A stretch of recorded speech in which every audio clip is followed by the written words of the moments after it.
The following has been brought to you by SJP World Media.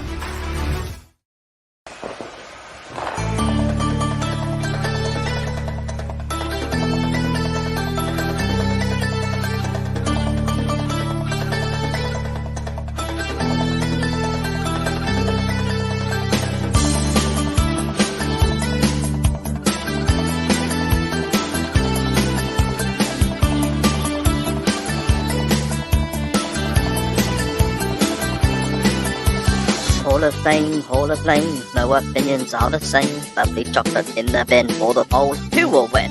Cream soda wrestling, pimple dick ranting, air fryer Brussels sprouts, Maxi often cheats.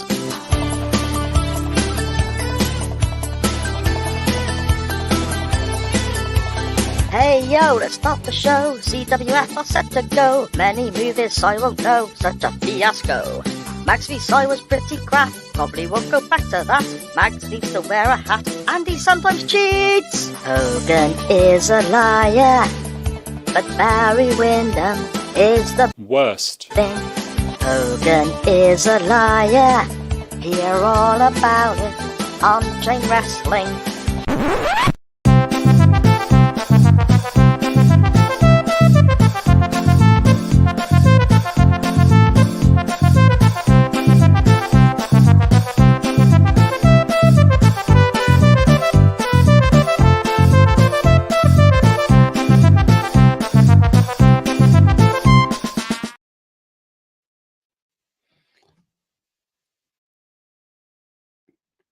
Why are you silent? What the fuck happened there? Am I silent? You were robotic. Am I silent? Am I okay? Can you hear me now? Was I? You're okay now, but you was very robotic. Shall we try again? Should we just pretend that's not happened? No, just keep it in. Keep it in. We'll wing it. It'll be fine. Oh, Maxie, it's been a little while, my friend, hasn't it? It's been a little while. And I've noticed something new in this little break we've had, these little couple of weeks that we've been away. Okay. I've noticed that now, to put the show out on Twitter, on X, you've got to have a premium account. Scandalous. I only noticed that when I pressed the Go Loud button. Ridiculous. I only noticed that when we were already live, the intro was playing, and I was like, oh, we're not on Twitter. So I tried to do it. So I noticed about 10 seconds ago. I'm sure we'll sort it out for next time. Yeah, we'll figure it out. It'll be fine. We'll figure it out, mate. It is a very warm day in Gloucester. It has been a very warm weekend. I have been in a sweaty, hot factory, stinking and sweating and being all sticky and gross. But I've got home. I've had a shower. I've had a lovely toasty. I've sat down, watched a bit of telly, and I'm fully prepared for another wonderful night in your company, Mr. Mags. Have you missed me? No, not really. And 2 weeks of peace, like heavenly. The fact that you kept messaging me last minute and going, "Yeah, I'm not doing it this week." It wasn't last minute. I think at one point I messaged you at 6:30 in the morning on the day of. So that's like over 12 hours. Minute. Is it really? Yeah. It is. If you're cancelling something on the day of the event, that's last minute. No, last minute, it's like if I message you at, say, 7:30. What? Whilst I'm sat here waiting for you to turn. SARS late. It's 8:20. Oh yeah, I'm not rocking up this week. I'm not feeling poorly. Yes. No, well. No, but genuinely, folks. I mean, it's not. I'm not telling tales out of school, but we all know SAR's been through a lot of troubling times recently, and the fact that he only took a 2-week break is absolutely tantamount to how much he loves this community. I mean, look what happened when I went radio rentals and I went persona non grata for 6 weeks. So the fact that you've come back after 2 weeks when I would have happily waited as long as you needed to. You're a star, and I'm glad that you're here to do it with me. Cheers, mate. I appreciate that. Yeah, it was a combination of lots of different things. Obviously, stuff family-wise has been a bit difficult and so on. I don't know whether that led to me feeling grotty and run down, but I kept picking up colds and feeling like shit. And then I'd go to work and I'd feel absolutely wiped out afterwards. And there was one occasion I came home on a Tuesday. I finished at 4. I was home by 5. I was in bed by 7:30. Like a proper old man, so... Half and slippers tackle. Oh, yeah, exactly, mate. Exactly. But there we go. So, to recap, we are going to be covering the match that won the poll last time a couple of weeks ago, which we will remind you of if you haven't already twigged on the Twitter and the picture here. When we come to it a bit later on, it is, of course, a tag match from NXT Takeover Toronto, as you can see by the brilliant graphics behind us. Our non-wrestling topic is about cheating in general, which again was sent out a couple of weeks ago. We have some quite interesting comments to come from that as well. And lastly, Maxie, I suppose all I can say is I'm feeling quite excited and happy and buzzing to be back. So, shall we start the show? Yes. The size of your thumb then when you put it right up to your camera. I don't know what happens with these cameras. It makes things go really funny in perspective, doesn't it? I mean, I've got enormous thumbs anyway. They're like big toe-sized thumbs. You've got big toes on your hands. Yeah, pretty much. Okie doke. Good afternoon, good evening, good morning, wherever and whenever you may be listening or watching from. This is Chain Wrestling Live, an SJP World Media production, episode 156. And it actually is episode 156, even though I said that last time, because now the famed spreadsheet is updated with all the polls and the shows and the non-wrestling topics, so we know where we stand in the future. This is episode 156, not last week. And on the sailor note, we celebrated our 150th episode on episode 149, because we're fucking idiots. How professional is that? We bring it to you early. That's how good we are. We did. I am Si, and with me, as always, is the Toronto to my BO. It's been a warm day in that factory, mate. I'll tell you that now. The Three Falls to my sweaty balls. A podcaster who has somehow cheated his way to being in the lead when it comes to the overall poll wins. 73 to 71, I believe. Lord Mags, it's good to see your lovely little round burly face. Oh, thank you. It's also adequate seeing your lovely round Gloucester face. You cheese shagger. Cheese shagger. I think I may quit on 83 because that's a very important number in the annals of wrestling. If I've won for 83 weeks, I'm happy at that, and then I'll let you win all the time after that. Is that right? Yeah. Okay. Yeah. Well, we might as well dive into a few numbers. I know Steve-O, for example, listening on the audio version, loves this kind of thing. The spreadsheet is updated, as I said. The whole back catalogue of Chain Wrestling is now up in order, marked up properly on Spotify and Red Circle and Apple and all that sort of great stuff. So you can go back and check out the back catalogue if you wish. I know Steve-O goes back and listens a lot, and he's told Ray to go back and check it out and so on. So there you go. You can see the origins of the show and maybe avoid the first 10 because they're a bit ropey, aren't they? But after that, we hit our stride. Maxie has won 73 polls to my 71. Still close, mate, isn't it? Very close. That's 71 too many. I'm quite disappointed with not only myself for putting up unpickable matches, but also with these guys for picking your bollocks all the time. You oldie black and white fucking wrestling from the days of Abraham Lincoln. Wow, it's funny you mention that, Max, because after we've looked at today's wrestling match, I'm linking to something pretty modern by my standards. In fact, very modern by my standards. So that's going to be colour. It's colour wrestling. Yeah, it's like 1989 or something like that. Modern, 1989. There has also been, Dan Griffin, I'm looking at you here, 9 50-50s in 156 shows. That is far too many. What a prick he is. Yes.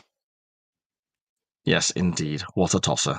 But there we go. Speaking of Dan Griffin, I can see him in the chat. So should we pop across and say hello to the couple that have joined us here on YouTube and then dive into what we normally dive into, Max? Yes, we shall. So first up, King Pig Banners, 20 minutes early. Absolute star. Everyone should be following this guy. He says, evening bitches. I mean, that's not a nice way to speak about the First Lady of the SJP. Oh, you got it wrong there. SJP World Media. It's Sharon, and she says, it's Monday night. You know what that means. Connor, our friend from across the pond, says, Well, Chain... okay.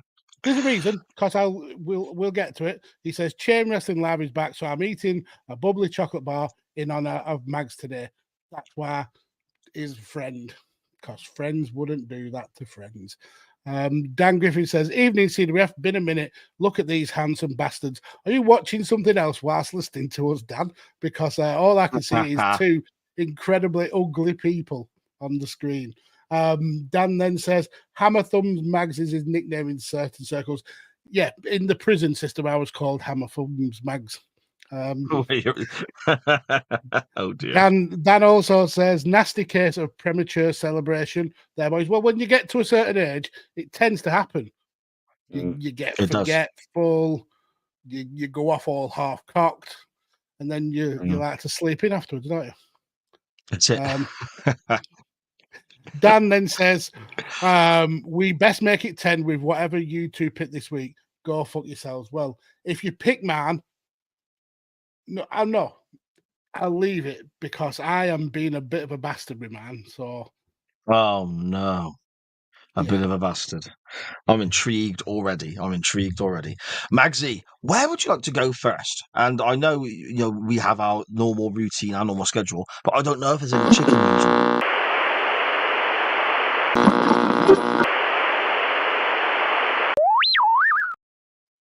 Because it could go either way, couldn't it? So why don't you just tell us what we're doing?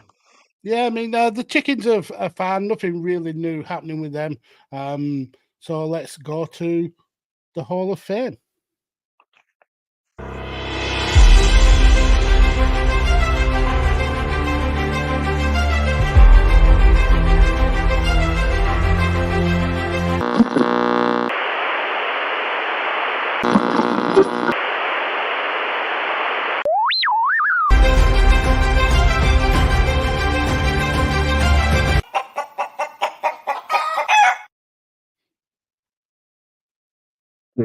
Big chicken. Maxie, what you got for us, mate? Yeah, so as I was mentioning the pre-record chat that we have, this is something that would have made a little bit more sense a couple of weeks ago. But obviously things happen, real life happens, and it still makes a lot of sense now. So Money in the Bank, I thought was an absolutely brilliant show, especially the women's Money in the Bank ladder match. That was absolutely superb. But we got a massive announcement from somebody who has carried the wrestling business on his back. So John Cena came out. Oh, okay. Get to fuck. Barry Windham. The only thing on his back Barry Windham did was count the lights multiple times. Oh my God. No, John Cena announced that he's starting his essentially a retirement tour, and that 2025 will be the last that we'll see of him being active in a wrestling ring. And I thought with that, it's time to put John Cena in the Chain Wrestling Hall of Fame. Whether you like his wrestling style or not, whether you're a Cena sucks kind of person, you cannot. There's no debating that this guy not only carried wrestling on his back for the best part of a decade, but he is a genuine shot at being on the Mount Rushmore of wrestling. Multiple people like Jim Cornette, Paul Heyman have said this guy is quite possibly the best professional wrestler that has ever lived. He's got wrestling running through his blood. And I could sit here and talk everybody's ear off about the things that he's done. But I think it makes more sense to just read through the massive list of accomplishments he's had in the WWE. So he's a 13-time WWE champion, 3-time world heavyweight champion. So that's equal with Ric Flair's 16 world titles. He's also 5 times United States champion, and multiple of those runs he elevated that title to way beyond what it had any right to be. He's been WWE Tag Team Champion twice, World Tag Team Champion twice. He won the 2012 Money in the Bank. He won the Royal Rumble in 2008 and 2013, and the 2008 one is especially significant because that's when he came back from an injury that would have been a career ender for most people, and he came back around 6 months earlier than It was anyone. insane, wasn't it? That was at the Garden. It was mental. Yeah, the return at the Garden, where essentially his pec had ripped off the bone, and he was meant to be out for a year, and he was back within 3 months. It was absolutely amazing. But he's also won 10 Slammy Awards. Going on to the Wrestling Observer newsletter, he was the best box office draw in 2007. He had the best gimmick in 2003. He's won multiple Best Interviewer, Feud of the Year with Punk in 2011, Match of the Year with Punk in 2011 from Money in the Bank. He won the Most Charismatic 5 years in a row from 2006 to 2010. He was the Wrestler of the Decade in 2010, Wrestler of the Year 2007 and 2010, Hall of Fame for Wrestling Observer in 2012, and then for Pro Wrestling Illustrated, he got Feud of the Year in 2006 and 2011. The 2006 one was the Edge feud. He's had multiple matches of the year. Shawn Michaels in 2007, Punk in 2011, Daniel Bryan in 2013, Bray Wyatt in 2014, AJ Styles in 2016. The most popular wrestler of the decade for the 2000s to 2010. Most popular wrestler of the year, 2004, 2005, 2006, 2012. Wrestler of the year, 2006 and 2007. And he's ranked on the PWI Top 500 at number 1 3 times. That's in 2006, 2007, and 2013. Then you go on to his escapades in Hollywood. He's had 29 acting credits. He's drawn $5.2 billion at the box office. Every year since 2019, when he made his Hollywood debut, he has been in the top 100 grossing stars at the domestic, the international, and the worldwide box office. But after all those accolades and all those amazing numbers, the most important number is he holds the record for the amount of wishes that has been granted for the Make-A-Wish Foundation. He's granted over 650 wishes in total. And to put that into perspective, the celebrity who is in second place is Justin Bieber, and he's granted just under 200 wishes. So the guy is more than worthy of being in the Chain Wrestling Hall of Fame. So this week's entrant for me is the generational star that is John Cena. That's a great show. Absolutely brilliant show. It's a weird one with Cena because for many years, I went for a spell of hating the guy. He was everything that I hated about pro wrestling. It was the WWE product. He was like the manufactured WWE star and so on. But I look back now in hindsight and I realise that he carried the company during those times. He was on top so much because there was literally nobody else. He carried that company on his back through some really difficult times. Yeah, okay, some of his in-ring work can be a bit ropey. That STF, those punches, etc. But he's had so many great matches that get overlooked. Mm-hmm. And I think sometimes he doesn't get the credit for matches that are of a certain standard because the name John Cena is attached to it. So people instantly look down on it a little bit. It's a weird one now, again, looking back how much at times I disliked the guy. because whenever I hear his music now as a surprise, I mark out at home. For me, it's Yeah. massively exciting, his music hitting and so on. So that to me just shows how much of a legend this guy actually is. Mhm. So yeah, without a doubt, absolute megastar. Yeah, you're absolutely right. He was typical of that wrestling style in the 2010s. But he broke his back for the company.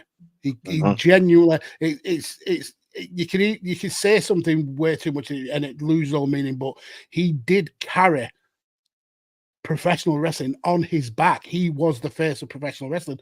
And you talked about him maybe not being the best in the ring, but Nav was Hulk Hogan.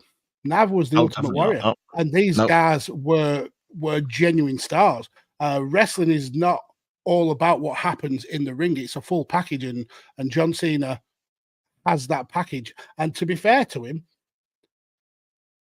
whilst he might not be a 5-star technical flippy wrestler, he was always consistent. Yeah. There was he barely had bad matches. He was very, very consistent with his work in the ring. So yeah, I Something think else as well. You mentioned about being consistent. Okay, injuries. Take that. Everyone gets injured. Everyone misses. But of course, he famous for coming back early from all of his injuries he's had.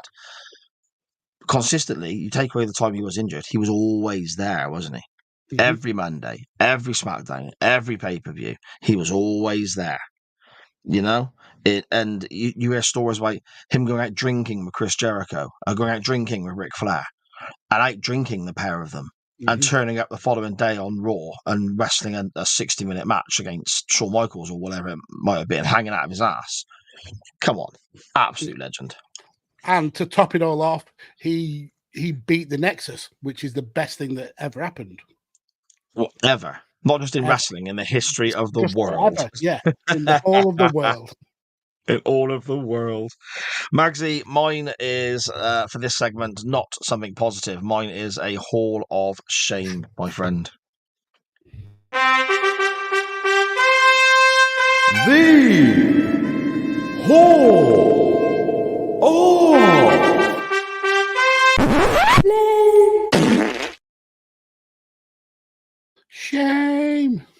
Shame. I got my throat's going a bit croaky. That's sod's law, isn't it? First week back for a fortnight or 3 weeks or whatever it was. I'm losing the voice. As if you've not scarred enough. I know, it's bad, isn't it? So please bear with me, everybody. Last time we were here, we looked at somebody called Cowabunga, who was a ninja turtle. Yes, we fucking did. Who wrestled in various independents and so on, and was literally the stuff of nightmares with his outfit, etc. This got me looking into other gimmicks of a similar ilk. I found one that I think is potentially as bad, but also the way that this individual ended up leaving a certain territory is possibly the funniest story I've heard in a long, long time. Has anyone ever heard of, and I've got notes in front of me, so bear with me if I keep looking, I want to get these things right. Has anyone ever heard of Kurt Koski? You may know him. I know him. No. People in the chat let us know. You may know him as Rusty Brooks, potentially. He had a couple of televised matches in the 80s. He worked for the WWF in the mid-80s and had matches against the likes of Andre the Giant, the Junkyard Dog, Jimmy Snuka, Ricky Steamboat. He was an enhancement talent, very much. He had a televised match against Hulk Hogan, which is a big deal, considering this was 85, 86 kind of time. Eventually, he left the WWF and went to work on the independents, and he ended up working for a company named ICW in the early 90s. So we're talking similar kind of time as Cowabunga, early to mid 90s, which is obviously the point of comparison for this is obviously Cowabunga. At this time, Magsy, you may remember, I know I do, a particular computer game based around some little Italian fellows whose day job was plumbing, but they quite often would have to go and rescue a princess who was being, stored in a castle somewhere. Super Mario Me. There you go. We also had the Mario Brothers movie that came out with Bob Hoskins in it, which was, 92, 93, something like that, I think. What you got there? It's one of my granddaughter's Pez toys, and it's a me, Mario. She's obsessed with Mario. There's a bloke at my work who looks like a Pez toy. He's got a really long neck. Honestly, it's weird. When I notice it, I end up not doing anything for 20 minutes. I just look at him like, why is your neck so big? That's ridiculous. You got Cooper as well. Look at this. Bloody hell. It's not. It's Actually, Yoshi. Yoshi. Yoshi. Oh, yeah. So that's all your granddaughter's Pez toys that are in your office. Yeah, because if she had the opportunity, she would eat all of the Pez. You've actually got Pez in, have they? I have packets of Pez to put in them. Yeah. Okay, they wouldn't last in wax, mate. I just smash through them. You just open the packet and just squeeze them in. Yeah, I wouldn't even bother with the little flippy-headed dude. But anyway, our hero decided to try and capitalize on the popularity of Mario, or Super Mario, as he was known, and dressed himself up as Mario. Now, this individual was not 6 foot tall, but weighed about 380 pounds. So he had a certain physique to him, which I would imagine meant he wrestled in a particular style. He would wear dungarees and a check shirt, and he grew a mustache, and he would put on an incredibly fake Italian accent, and he would talk like this, trying to pretend he was Mario.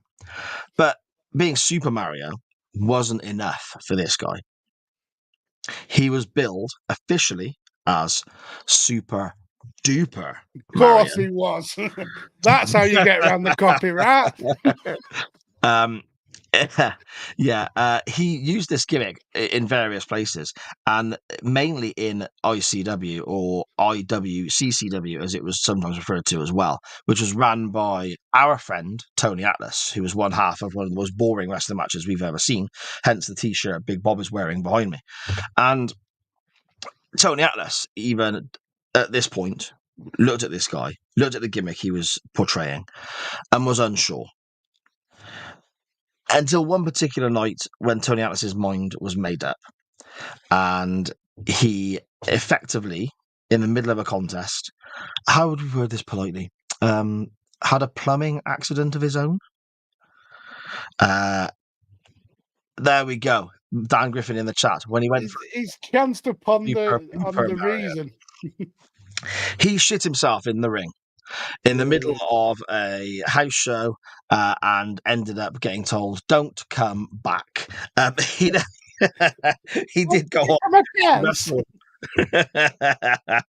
He did go on to wrestle in more territories, ended up back in some higher level companies and so on, working behind the scenes at times, but nothing of his earlier runs with the likes of Hogan and Junkyard Dog and so on, or even, I suppose, the prestige of being a shitty Mario brother, quite literally, in the ICW, before sadly passing away about 4 or 5 years ago. But yeah, that is my entrance into this week's Hall of Lame, Magsy. Somebody copying Mario is bad enough. Somebody deciding to call himself Super Duper Mario is even worse. Somebody then getting told, "Don't come back again," because he shit himself in the ring whilst dressed as Super Duper Mario, I think takes the biscuit, mate. I don't think that should be a Hall of Lame. That's Hall of Fame tackle. The fact that he pulled off a Super Mario cosplay and then shit himself. I'm surprised Vince didn't go, "He shit himself in the ring. Let's bring him back in here." Well, they had Sid for that at the time, didn't they? Oh, that is true. Yeah. And Andre. Yeah. Andre didn't mind shitting on people. That's Bad News Brown. Well, I'm genuinely going to look for some Super Duper public pooper Mario, as Dan Griffin has labelled him there. Absolutely. I'm so shocked that Dan chanced upon that. Unless Dan must have known, because there's no way he could have pulled that one out of the bag. Amazing. He definitely is a Hall of Fame. I'm rescinding the Hall of Fame and retroactively putting that in the Hall of Fame. Yeah, for shitting himself. Yeah, it's just an amazing story. He'll never ever forget. Well, he will forget now because obviously he's brown bread. But that's what he could have lived on that story. Can you imagine dining out on that story for the rest of his life? Who are you? I'm the Mario cosplayer that shat himself in the wrestling ring. Tell me more. I think there's not as big a market for that as you may be believing, Magsy, to be fair. No, I don't know. Everybody poops. They do. Sometimes in a wrestling ring. Magsy, shall we dive through the chat briefly before we get on with this week's non-wrestling topic? Yes, we shall. So Dan says, we better make it 10. I don't know if I did this one, but I'm going to do it again anyway. Says, then we best make it 10 with whatever you two pick this week. Go fuck yourselves. That's just mean. We're here praising you, Dan, and you're just being mean. And then he says, me a bastard, never. Rude. These are all ones that I don't even have a clue what they're talking about. So we've got to Dan here saying you can't not have, I mean double negative there, Dan. You can't or you're not, you can't not have. Do you mean you can't have? I'm assuming you mean read you the can't comment. Have. You can't. Okay, I'll read. This don't make sense then because it means that you can have a Hall of Fame without John Cena. So you can't not have a Hall of Fame without John Cena. Double negative, and one of the best ever. I don't agree. I think you can't have a Hall of Fame without John Cena. I'm so confused. King Pig Banner says, I've always appreciated his work. Yeah, I mean, like him or love him, you can't fault his ring ethic, I suppose. His passion for the business. Dan says, I remember Cena and Batista having a weird level of chemistry and putting on low-key bangers. I think one in particular was WrestleMania 26, or even the Rumble where Vince McMahon's thing, his quads popped. That was also amazing between Batista and Cena, weren't it? We covered that on the show, didn't we? We did. King Pigman says, nope. And Dan, when he went through, that is brilliant foresight there, Dan. Pooper. Yeah. Dan says it's at least worth a plaque for the Hall of Fame. Boggs says, I've never heard of What's His Thoughts before. I mean, I forgot his name already, but I won't forget. It was my Hall of Fame, and I've forgotten it. And Dan says he loves a poo joke. So there is a market for poo jokes. Richard, hello, sir. Welcome in. He says, definitely at least worth a login. Brilliant. Or he says his Mag's having a stroke. I mean, all the time. I feel like I'm having a permanent stroke sometimes. And then Dan says to Ori, I hope so, because he's being a fucking idiot otherwise. I mean, why can't both be accurate? I can be an idiot and be having a stroke.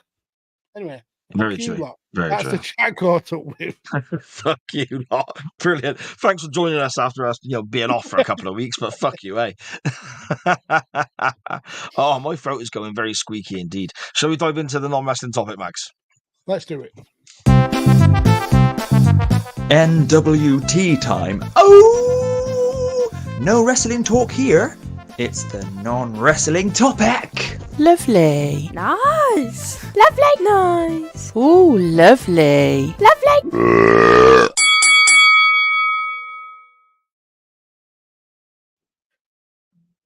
Okie dokie then. Right.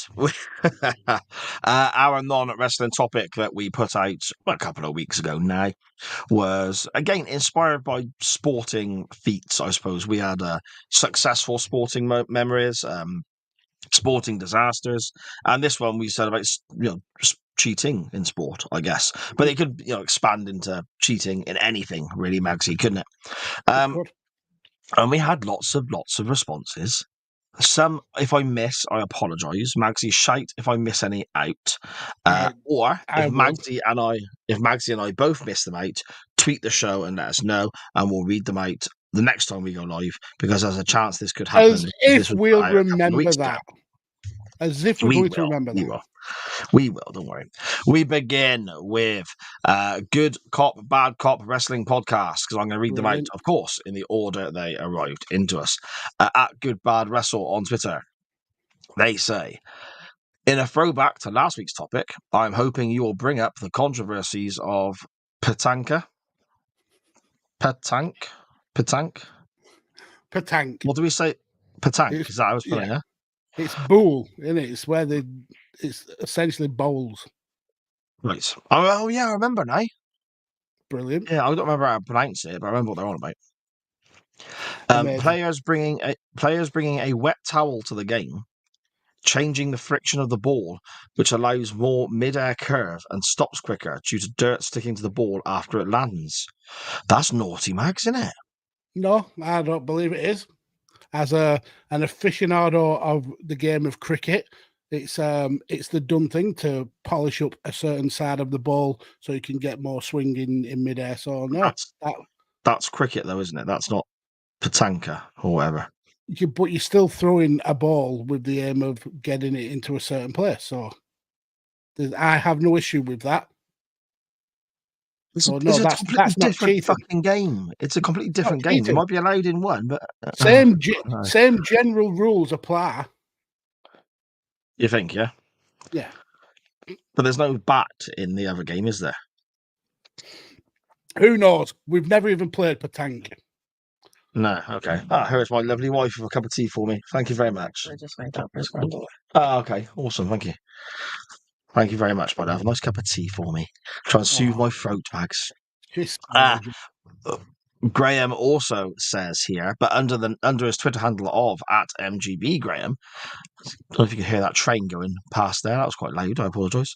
As I don't have a disc golf cheating story, I will go classic baseball, and the introduction of Eddie Gaedel, who has the highest on-base percentage in history at 1.000.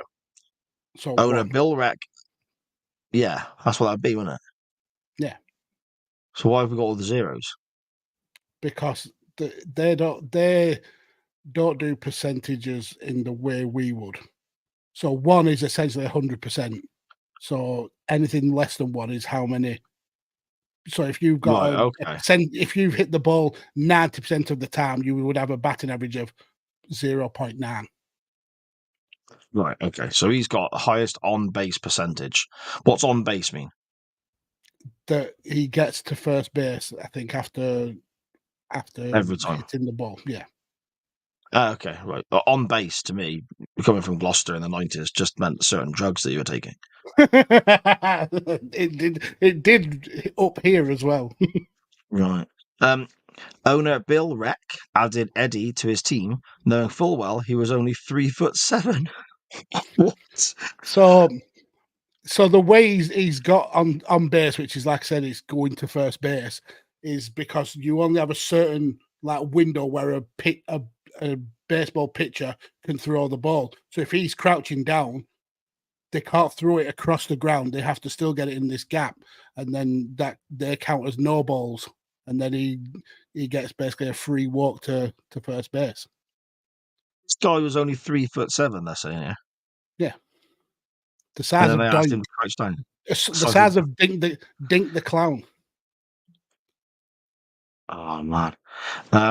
This Graham continues. This makes his effective strike zone a mere 1 to 2 inches. Yeah. The owner had told Eddie he had a £1 million life insurance policy out on the player and would be standing on the roof and would shoot the player if he swung the bat. Oh my god. He's basically holding this 3'7" player hostage, effectively. Yeah, that's amazing. But surely you wouldn't pay out for being shot. I don't know. Man, it is America. Mate, isn't it? It is America. It's America. Yeah. The pitcher would try 4 times, but could not hit such a small target. Eddie reached base because 4 balls had to be reached and was then removed for a pinch runner. Yeah. So they take him out and put a quicker runner in his place. No, that's not what it means. It means the pitcher had 4 attempts at getting the ball in this little guy's strike zone, which was only like Graham said, 2 inches. So you imagine throwing the ball from 100 feet away and getting it within this 2 inches. You only get 4 attempts at it before basically the player, the batter, has a free walk to first base. So that's what's happened.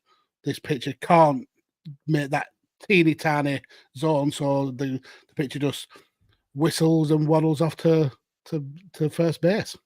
Why did you say waddles, Max?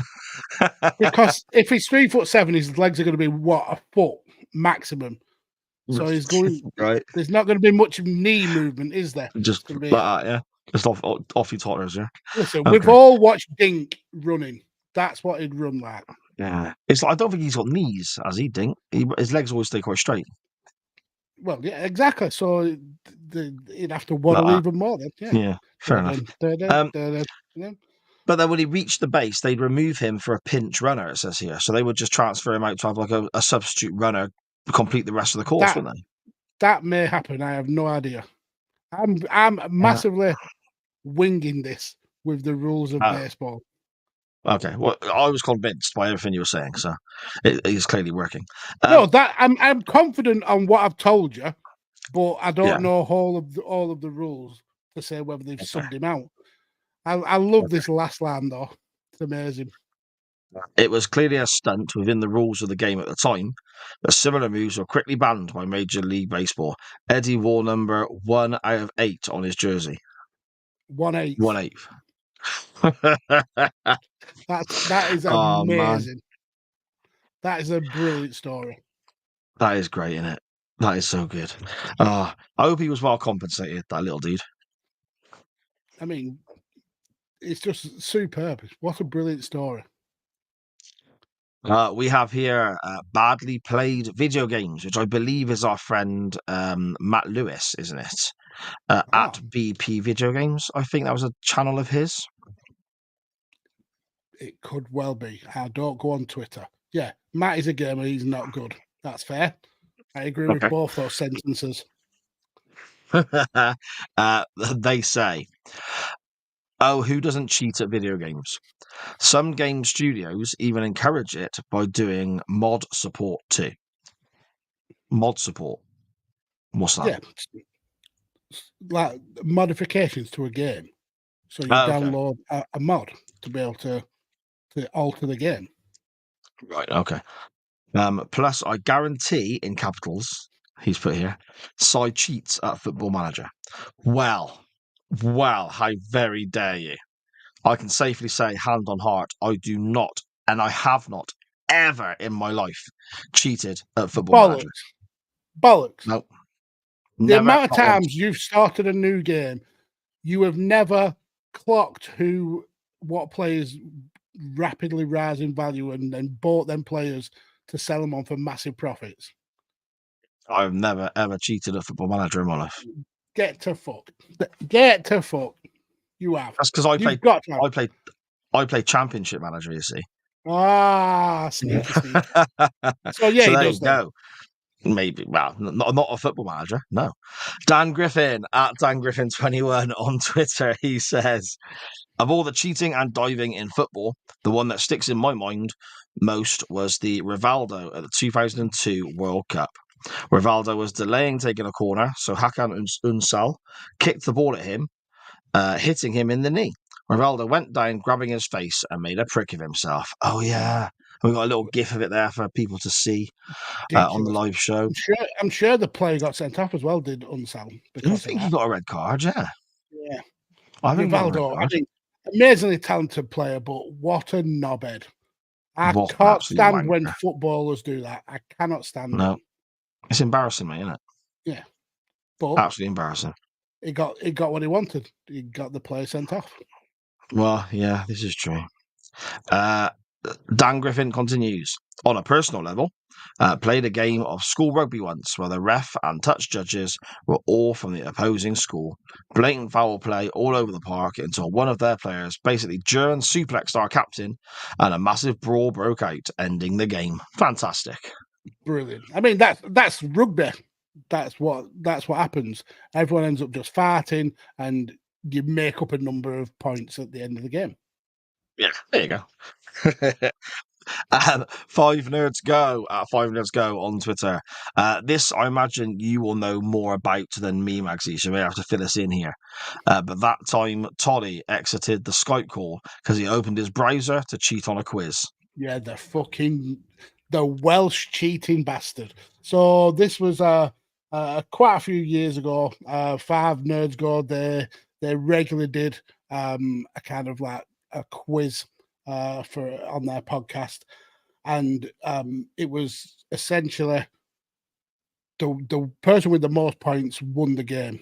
And there were multiple times I was cheated out of points because they'd altered the amount of points the last question got, just so I didn't win. I come second about 5 times. It was ridiculous.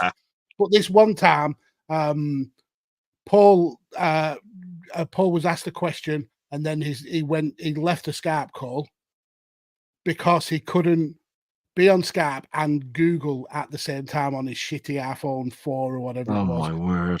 To get the answer, and he still got the fucking point. They still let him have the point, even though everybody knew that he cheated, and he still got the point. And I'm sure he ended up winning that episode. So yeah, fuck Tolle and the fucking Welsh horse that he rode in on.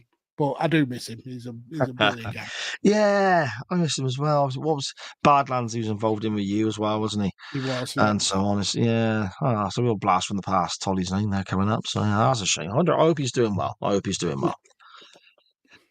Matt Butler at Trey Butler on Twitter. He says, cheating in sport. Hands down, pun intended, he says. The award for the biggest cheating bastard in sport goes to Thierry Henry for his blatant handball, which cost the Republic of Ireland Is that against their Ireland?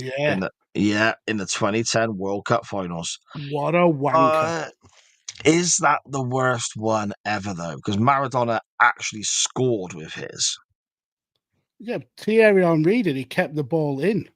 Yeah, okay. It still led to a goal, didn't it? Yeah. Yeah. I mean, Maradona's was probably a little bit more blatant, but it was in a fast run of play. There's chance that the referee didn't spot it, but in the modern game, Thierry Henry's was clearly.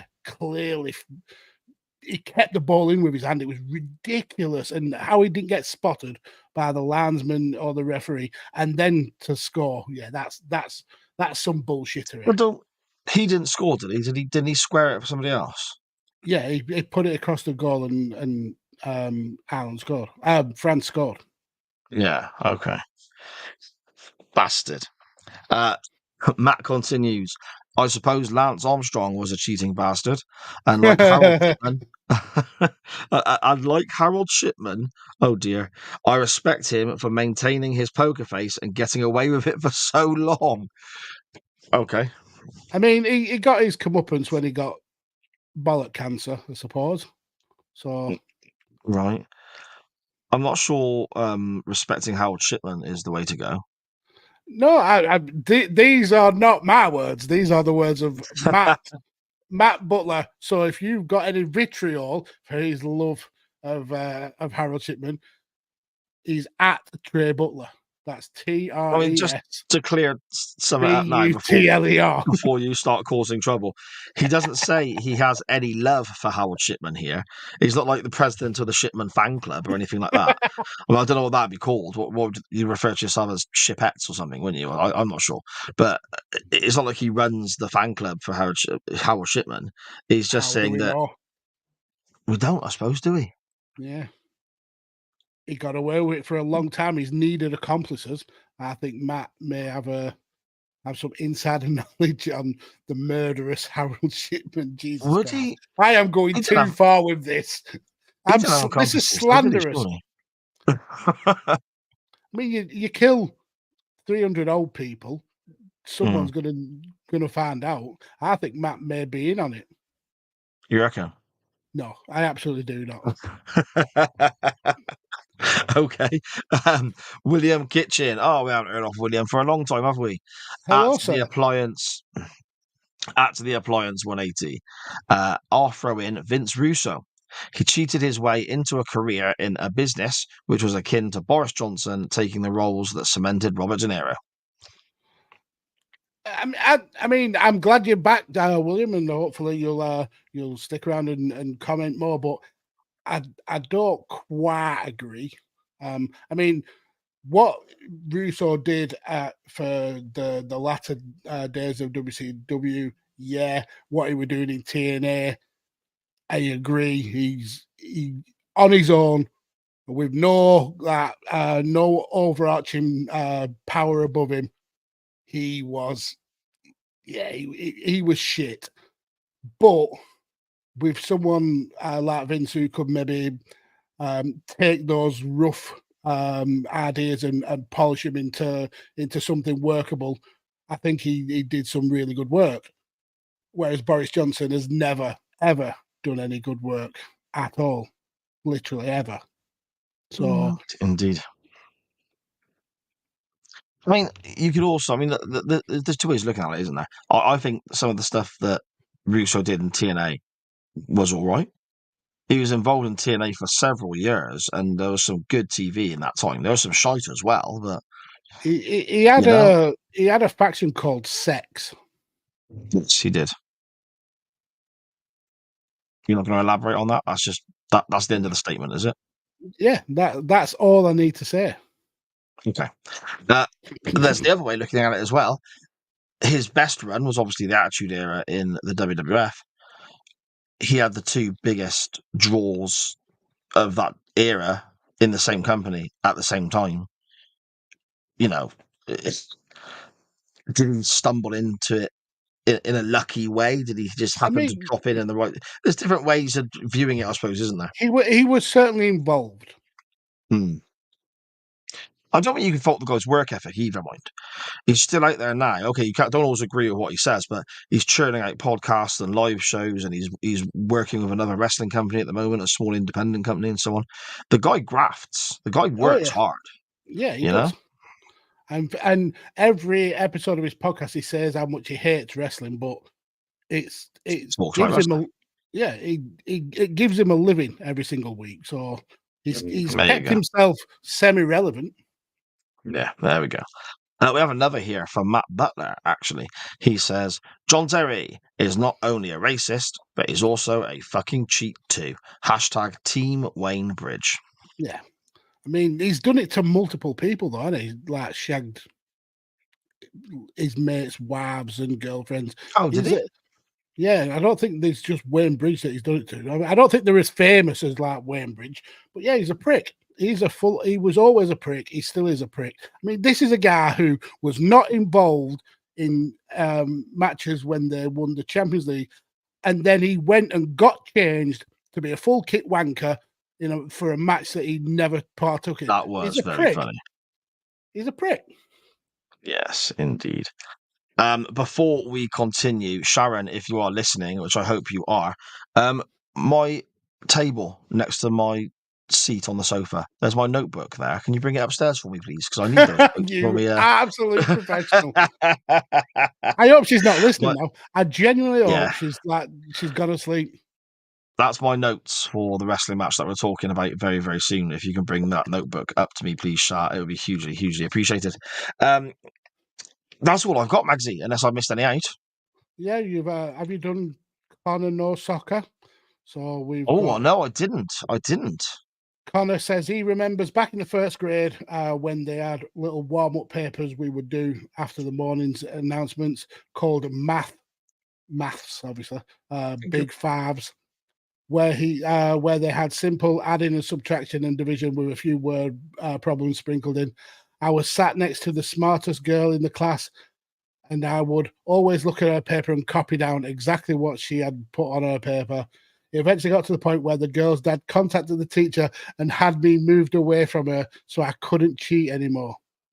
I always struggled with math all the way through school to the point where I was placed on the IEP, which is an individual education program, which pretty much said I needed extra time on text with extra help in class when I needed it. I still struggle with math to this day, with the simple adding, subtracting, everything else. But I can tell you the USA starting 11 from the opening game of the 94 World Cup, this is how my mind works. Well, you cheating little fucker. I don't think you were moved away from this girl because of the cheating. I think if somebody's dad is getting involved of something that you just do at the end of the morning announcements, there may have been something more suspicious there going on. May have been. Let's leave it there, shall we? No, but My word. in all seriousness, the fact that you have struggled with maths and you've still turned out to be the young man that you are is a testament to your hard work. So yeah, don't look down on yourself. Be proud of the person that you've become, kind of, because we think you're amazing. Go. There we go. You math cheating Maxie. bastard. I think so. Is that it now? I think that is it now, isn't it? No, I think there's another one. Ranty Ben, at Largely Speaking, who may have been a secondary participant to some cheating recently. He said he would never do such a thing. How very dare you? But we'll get on to that in a minute. Let's see. I think that is it. Those are the last two that I've got. Fair enough, mate. Fair enough. Good stuff. Do you have any cheating stories then, Magsy? Why, yes, I do. And this one is very recent, and it boils my piss, quite frankly. Boils my piss. So, as a lot of you should know, I was unbeaten on the Morty and Fitch podcast quizzes. Whoa. Spoilers. That's not aired yet. Well, I may still be unbeaten then. I'm not unbeaten.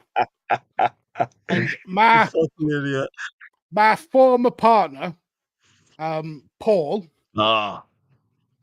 we were split up by Morty and Fitch because they were angry that we were so good at quizzes and that we were unbeaten, that they just wanted to ruin everything for us. So Paul was put on a team with Sa, your good self, and I want to say something nice, but I can't. I was lumbered. I was hamstrung with the first lady of the SJP World Media Network. That's incredibly harsh. But Sharon, for as poor of a performance she was, at least she was honest. Paul, I believe, may have cheated because we got trounced in that, and I know I got a lot of answers correct. Sharon, I'm not shitting on you, Sharon. You were just part of the problem. You didn't score enough points to carry. I'm not John Cena. I couldn't carry our team on my back. But Paul, for somebody who didn't pay attention at all during the quiz, went missing randomly quite a lot. He got pretty much near enough every answer right. I don't want to cast aspersions, but Paul, I feel, was a cheating bastard. Well, I feel you are correct that he is a cheating and bastard. He was on your team. The message is he was, and you kept your mouth shut because you wanted the win. No, I didn't realise until after the fact, and Morty pointed out to me via Messenger, like a few days later, when we were just talking about the quiz, and we all said we had a good time. It was a good laugh, because it always is, isn't it, with those guys? Yeah, and he said that he was obviously Googling the answers, because one of the answers to a question was the name Sven, which he had wrote down, but he didn't know how to say. So he'd obviously copied it from Google, and yeah. Oh, there you go, Sharon in the chat saying he couldn't pronounce Sven, so he obviously was cheating a little bit. So, but I'm not bitter about it. It was all in good fun. Oh no, it doesn't sound like you are. No, I still feel that I have an unblemished record, and it makes it more. It hurts a little bit more because he has still got an unblemished record that I helped him to get, and then he's gone and cheated me. I thought I did all right in that one. You did. I mean, your knowledge of geography was brilliant. Yeah, it's one of those things that I am not too bad at. Not too bad at. But my GCSE says otherwise, funny enough. But, but no, I'm not like flags as well. I'm quite good on flags. I'm just a bit of a geek, Mags, really. You are. But yeah, But, other than yeah. that, I've never cheated at anything in my life whatsoever. I definitely didn't cheat by turning the PlayStation 2 off when both my boys were beating up I'm sure I was The Rock. Basically, we were playing SmackDown versus Raw, and they were teaming up on me to make me lose the match by beating me up with chairs, so I got counted out. So as it got to 9, I turned the PlayStation off, so I never lost that match. Then there was also the time where Lorraine beat me at snooker. This has nothing to do with cheating. This is just showing how much of a bad sport we were. And then I didn't speak to her for days after that because I was so put out by it. So yeah, other than that, I don't do cheating. No. Okay. Your grin says otherwise. I imagine you're thinking of other examples right now. No, I'm repressing those memories. Okay. I mean, at some video games, I've been known to insert a code that gets you extra lives or all the money in the world, things like that. Yes, there was one on Mario. Speaking of like Super Duper Mario earlier, on the old If you NES, shit your pants, Nintendo gives you a free copy. you get all the mushrooms you wanted. Now, if you like press like up, down, left, right, start, select, A, B, or whatever it bloody was, you got like 99 lives. That was the myth. You had to do it really fast. Yeah, on the startup screen, you had to do it really fast. I'm not sure if it was true or just a myth. That felt like the Konami code. I don't know what that is. It's a code. Oh, yes. Simone, you've got to show me your pen. Oh no, yeah, I've not forgotten, Sharon. We're going to get to that. Don't worry. We're just doing something else at the moment. We're professional. There's a structure to this show. Yeah, right. Well, can you message me the structure because I've never known about it. Says the guy who just had to get his wife to bring his notebook upstairs because he left his whole load of research downstairs on the coffee table. Amazing. Cheating for me. There is 3 football occasions that spring to mind. 1 as a player and 2 as a manager, coach, whatever you may want to call it. As a player, we were 2-1 down in stoppage time, and I found my way into the penalty box. The angle was getting incredibly difficult to try and shoot from.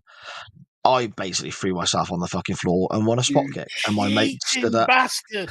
My mate stood up, scored, took us to extra time, but we lost in extra time anyway, so it doesn't really matter. So you got what you deserved. Yeah. I was like 15 when I did that. And apparently my mate on the sideline turned to my coach and went, side dive then, didn't he?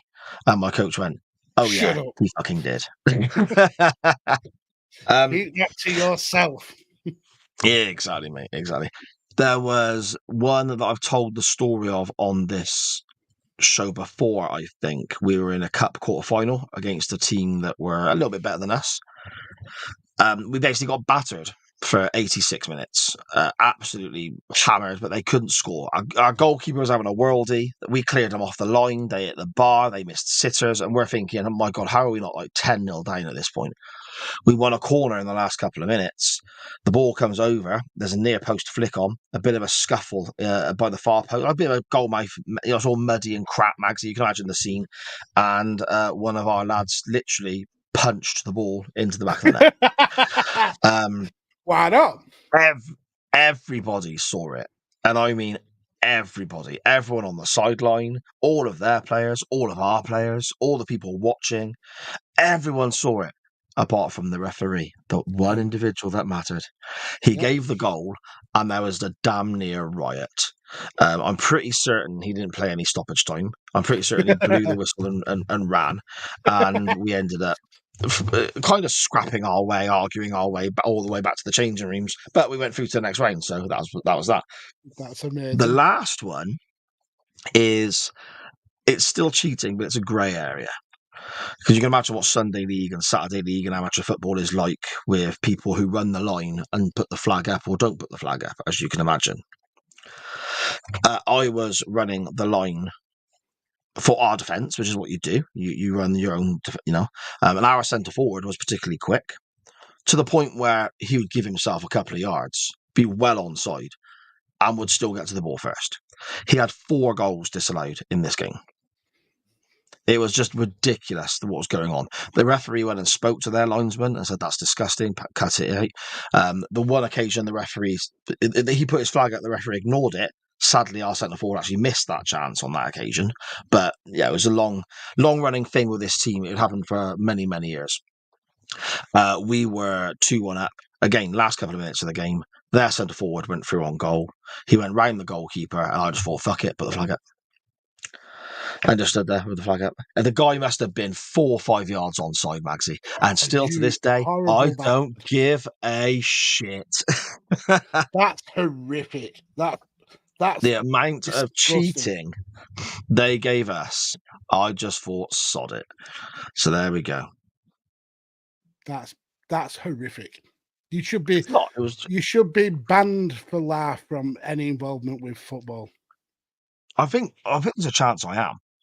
To be fair, but that's a story for another day. There are some people who say that I helped kill the Sunday League in Gloucester, but that's a whole conversation for another day. Magsy, would you like to see the pen that my wife is referring to? It's a present. Couldn't give a shit. Oh, that's not very nice because this is something for your granddaughter. Oh no, that's amazing. Yeah, let's have a scan. She has just made this for you after all the talk about Mario. Look, ready? There you go. Look at she's that. made that so quickly. That's amazing. Yeah. Oh, she'll be. And that'll be no doubt winging its way up to Burnley very soon for your granddaughter, mate. It's cool, isn't it? It is. Thank you very much, Sharon. She will love it. Is it, pardon? Isn't my wife creative, eh? She is. She's super, super talented. If you are not ordering trinkets and goodies from Sharon, you are missing out because she's amazingly talented. Well, indeed. I mean, look at this as well. We always said it before, but this cup is just glorious. Look at that. Yeah, I love man. It's absolutely brilliant. Keeps actually fantastic. Hot for ages as well. Look, it does indeed, mate. Giving me the finger. Yeah, she wasn't happy, mate. She wasn't happy. I think that might have been directed at me when I said, "Hang on a second, we're being professional," which is just a joke in itself. It could well be. I mean, yeah, that is very much a joke. It is. That's it, Magsy. That's all I've got. If that's all you've got, shall we get on and talk a bit of wrestling? Oh, do you not want to dive through this chat first? Oh yeah. Okay, let's do that. 2 weeks after you absolutely forget the whole. I'm all over the place, mate. I've got to find the comment that we've last missed now. So we have this one. King Pigbat is saying Henry's a legend, though, so it's okay. It's not okay for him to cheat, is it? Dan says, speaking of cricket, Steve Smith, Cameron Bancroft, and David Warner, and the 2018 sandpaper in the ball incident. Yeah, the fucking cheat. Didn't they get banned for like 12 months or something like that? I'm sure. Sandpapering the ball. Yeah, so with a cricket ball, the reason why people shine it is so you get different levels of air friction on each side, so the ball will curl inwards or outwards, whichever side you put the shiny side towards, so you can get better spin on it or better swing. Okay. But if you sandpaper it, it obviously changes the weight of the ball as well, so you get even more aggressive levels of swing because the ball is heavier on one side than the other side, and it also means that you can swap the ball earlier. You can get what's called the new ball, which gives the bowling team an advantage. So yeah, they were. You get a lot of players who used to put dirt as well in their pockets, so you could pick some out and polish the ball with dirt, essentially scrubbing off the the colouring of the leather to have those milligrams of difference help the ball swing so you can get people out with wickets. But yeah, to get caught Is doing that why it, people like shine apples as well before they bite them? I think that maybe to get like the chemicals that the apple's been sprayed with off. Ah, okay. Yeah, that I makes mean, sense. you're not going to throw an apple and hope for some spin off it, are you? You're going to bat it. No, you're right. There No, I was see where I made the mistake there. there was another cricketing cheat before we move on from Dan's comment. Graham Gooch, famous England cricketer. Gooch. You are such a child. He he was batting and facing someone who was bowling towards him, and when the ball went past his bat, it was quite clearly going to hit his wicket. So he essentially punched it out of the way, which no one had ever done in cricket before. And there was a massive like hoo-ha about it. And I think he ended up getting banned for a certain amount of time. But yeah, you can see it in slow motion, the ball going towards his wicket. He just bops it out of the way so it don't get out. Next, we've got Dan again, says somewhere Matt Lewis is listening to all this baseball talk and eating his own shoes in anger. He also says he misses Tolle. I hope he's okay, the cheating taffy bastard. Ori says to Sharon, don't bring up your notebook. It's a trap. Then she apologizes because she did do it. Then Dan goes into a rant about Carl Walker. He says he's a football cheater. He's 3 kids by his wife, 1 by his mistress, got sued for millions. Judge took it down to realistic levels. He had another kid with his wife, then another one with his mistress. He was also done by Man City during COVID for bringing 2 prostitutes to his room, and done for flashing his knob at a woman in a bar last year. Yeah, What a bastard. But he's arguably England's greatest fullback. So can you get away with it? I mean, he's been a stalwart for England. Yeah. Oh, yeah. I'm not debating that, but greatest ever fullback. I'd take Ashley Cole above him. I'd take Gary Neville above him. Okay. I mean, he's in the conversation then. Only because you said his name. Graham from Good Cop Bad Cop says, evening, gents. I've lost track of time watching Sopranos season 2. Headed back to the start to watch you at times 2. We'll catch up later. See, the things that Graham does for this show is amazing. Apart from when he comments or mentions disc golf. Then we've got Sharon. Cake, whatever it's called. Patank, as it's actually called. Sharon then slates me, says, you bastard. I'm calling Paul a cheat. He couldn't pronounce Sven. It was brilliant. It was ass, and he wrote it down as well. Yeah. Oh, yeah. Paul is such a funny guy, but a cheating bastard. Absolutely a cheating bastard. Richard says, the history of cheating in baseball, one of the biggest being the White Sox incident, luckily turned out okay when Kevin Costner built a baseball pitch so his dad weren't the ghosts that came that told him to build a baseball pitch in that as well? I'm sure. Yeah, it was ghosts who played on it, wasn't it? Yeah. Richard then says one of the well-known players caught up in the scandal was Shoeless Joe Jackson. I mean, you can't just drop those bombshells, Richard, and not tell us who's Shoeless Joe. There's too much cool information there for us to not know what's going on. I can't tell you what it was, but this sounds familiar to me. That name and like White Sox incident and so on. This sounds familiar. Well, I'm sure Richard will come back and let us know. Sharon demanding that you show me the pen, then gets offended when I said I weren't really interested. But then it's all friends in the end because she's going to send me some more bath bombs. And I used both the bath bombs you sent up. The missus didn't even get a look in, and it was like bathing in starlight. It was absolutely amazing. Absolutely amazing. Connor says, Saar putting the flag up when the attacker is well onside is worse than me throwing myself down in the box and the official batting. It's banned now, but a while ago, baseball pitchers used to have sap on their throwing hands because it gives them better grip and spin off the ball.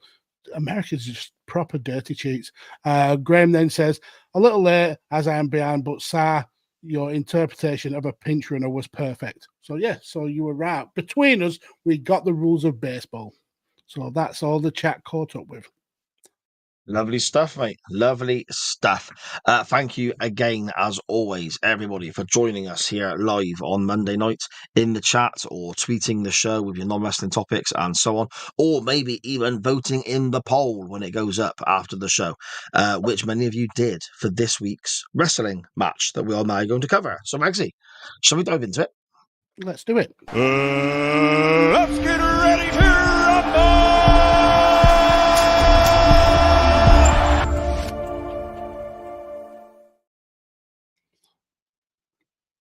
I won a poll, but I'm still behind. Bar one. Is it bar one now Two. or bar two? Two. No, by two, yeah. By two. It's up to date, Mags, isn't it? It is, yeah.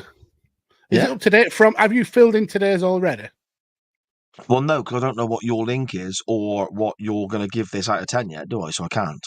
Okay, fair enough, fair enough. Just asking the question. But I do have the title of this week's show and the wrestling match we're covering already on the spreadsheet, mate. Look at that, eh? Great work. Thank you. I'm glad you. Well, I'm glad you appreciate it. We are looking at what some people have referred to as one of the greatest tag matches of all time. One of the reasons why I put this forward was to see if that comment rings true.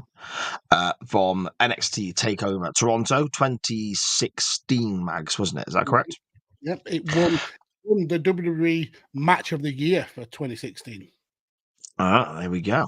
The Revival versus DIY. 2 out of 3 falls for the NXT Tag Team titles. Now, obviously, this is the end of a feud, isn't it? Or at least the payoff with the babyfaces winning at the end of a feud. So I'm glad that WWE are so brilliant at these video packages they put together, explaining the build-up and where we've gone in previous weeks and months to get to this match. Because I feel that little refresher brought back so many memories and emotions from watching this event live, because this is the era of NXT me and Sharon were massively into. Mm-hmm. So this would have been something that we were fully invested in. First of all, the Revival, or FTR as they're now known. They look like badasses here, don't they? When they come out with the jackets and the logo that says no flips, just fists. And I love it. I love that whole look, mate. Yeah, it made them stand out from the whole indie-rific wrestling that NXT was. There was no, as I said, there was no flips. This wasn't technical high-flying wizardry. These guys just like to punch, clothesline, and kick people to death. They were a real throwback to the kind of the Brainbusters, the Minnesota Wrecking Crew, really kind of old school style wrestling, and a genuine tag team. Instead of being two single wrestlers put together and forming a bond, these guys were already a tag team, and yeah, they had almost a sixth sense of chemistry, and they deserve to be way more. They deserve way more plaudits than they've got. These guys could possibly go down as one of the greatest tag teams of all time. I'd probably say at the moment. Now, bearing in mind, I don't watch TNA. I barely watch any stuff from New Japan or from the wrestling that I'm aware of. Then, shall we say? I think they're my favorite tag team in modern day wrestling. Mm-hmm. Because they are a real tag team. A lot of their stuff is. It was right up my street. The whole thing of no flips, just fists, and so on. I don't mind a bit of flippy wrestling, of course, but it's got to make sense. To me, we all know how it works. We all know it's predetermined, blah, blah, blah. We've had that conversation 1,001 times. But when I'm watching it, I don't want people to be making a mockery of me by doing ridiculous, over-the-top, fake shit. And with FTR, with the Revival, the majority of their stuff, it still looks legit, Magsy, for me. Yeah, I mean, I can see you watching these in black and white against the Fabulous Three Birds or against Doom and really enjoying it. Doom were fantastic, weren't they? Well, Apart from that really the- weird kind of. That's like two massive black dudes, huge muscly guys. The name was Doom. They come to the ring, just smash through people, and then they had this really cheery, happy entrance. no, I recently watched because they were a tag team that they broke up, but there was no, it wasn't like there was no animosity there. This is going off onto a bloody tangent. They just went their separate ways, and they ended up facing each other. And I can't remember if it was in a tournament or not, but essentially, Ron Simmons came out to the Happy Doom music. Then, what was the other guy called? What was the other guy called, sir? Butch Reed. Butch Reed came out to exactly the same music. And then Teddy Long, who was the manager, he also then came out to exactly the same music. So in the same match, you heard that proper chirpy music. Like you said, these were two mostly brick shithouse wrestlers. And the music just didn't fit them. A great match as well. Ron Simmons, he was definitely the show markers of that team, and Butch Reed, he Marty Jannetted that place right up. But yeah, it's weird that I mentioned that they get mentioned, and I watched a match of theirs recently.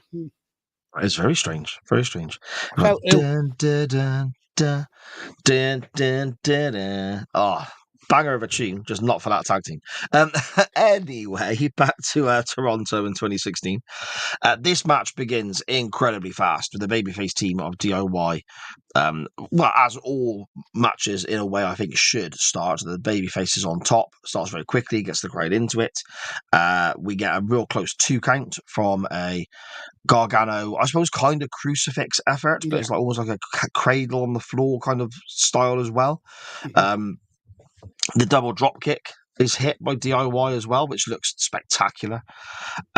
Johnny Gargano's running from corner to corner, chopping both members of FTR. They looked, when he was doing the corner runs to the chops, they looked really awkward, like his body movement. Yes. But they also looked brutal because he was almost like double chopping them with both arms. It was really interesting. And there's a sneaky tag by Gargano. So when I think it's Dawson gets an atomic drop, and then Ciampa comes and lays him out with punches. It's just really good, quick wrestling in this first like 4 or 5 minutes. Like just really entertaining, kind of like RVD versus Jerry Lynn in ECW, where they're almost exact opposites of each other. Just really fast-paced wrestling, which you look at the Revival, you expect them to be brawly like style of wrestling, but they can be as technical as a lot of other tag teams when they need to be. And it was a really fast-paced, interesting opening to this match. Oh, I totally agree about the Revival. You look at the stuff they've done in AEW since they left NXT and WWE, with the Young Bucks. It's a match that everyone was like, wanting to see. The Bucks are up there. People would say they're like the greatest tag team about, and I'm a big fan of FTR. In theory, you could understand why it might not work, but they had some stormers, didn't they? Those are 4 talented guys who did really, really well and put on some great matches. So, yeah, absolutely. Johnny Gargano hits a pretty cool bulldog and clothesline combination. He bulldogs the one guy whilst clotheslining the other. That's pretty smart. Yeah. But we very quickly get the first pinfall, and we'll really run through that quickly now. Yes, really quickly. We'll run through that quickly now. There's a bit of a mess in the corner, a blind tag, and then Gargano tries to use the kind of slingshot spear from the outside in, gets caught, takes a shutter machine. He tends to do like the slingshot into almost like a DDT, but the Revival are onto it, and they're able to counter it into the shat machine, which I think is a brilliant tag team move. It really looks devastating. Yeah, it's brilliant. But this does arise, this does sort of bring a question forward for me, Maxie. First of all, this is a 2 out of 3 falls match, but it doesn't go very long. Bell to bell, I think it's only about 20 minutes. Mhm. And you've got 3 falls fitted in there because it's very, very rare a 2 out of 3 falls match ends 2-0. I mean, it has happened. I've seen them, but it's very rare, isn't it? Especially in modern day wrestling. Mhm. So, I suppose the question is, first of all, do you like the 2 out of 3 falls format? And secondly, is this match given enough time, considering the first fall has already happened and we've only got 20 minutes in total, when some matches go 20 minutes and they're 1 fall to a finish? Yeah, I mean, you make some interesting points. As match stipulations go, I think if you're going to do a 2 out of 3 falls, I prefer the kind of 3 stages of hell format where each finish is different. But that being said, I still really enjoyed this match. I do think it was a little bit quick, but